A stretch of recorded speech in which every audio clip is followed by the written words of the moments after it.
এই ভিডিওতে আলোচনা করব বিএনএস সেকশন 24 ধারা 24।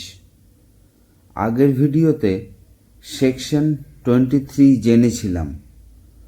কোনো ব্যক্তি নেশাগ্রস্ত অবস্থায় অপরাধ করলে কখন তাকে অপরাধ মানা হবে না। যদি সেই ভিডিওটি না দেখে থাকেন তবে ভিডিও সিরিজে গিয়ে অবশ্যই দেখে নেবেন।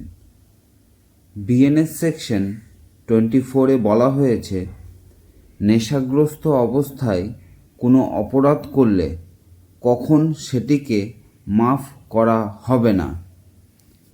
এর ডেফিনেশন আছে, কোনো এমন ব্যক্তি যে অভ্যাসগতভাবেই নেশা করে, নিজের ইচ্ছায় বা জেনে বুঝে নেশাগ্রস্ত হয় এবং এই ইনটক্সিকেশন অবস্থায় যদি কোনো অপরাধ করে তখন তাকে পানিশমেন্ট দেওয়া হবে এবং এটি ধরে নেওয়া হবে সে নেশা ছাড়াই এই কাজটি করেছে।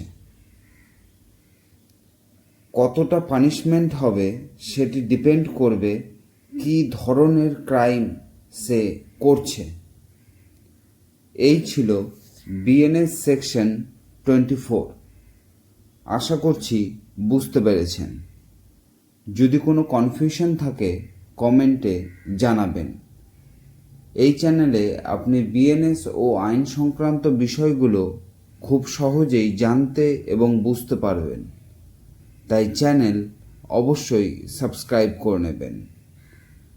ধন্যবাদ।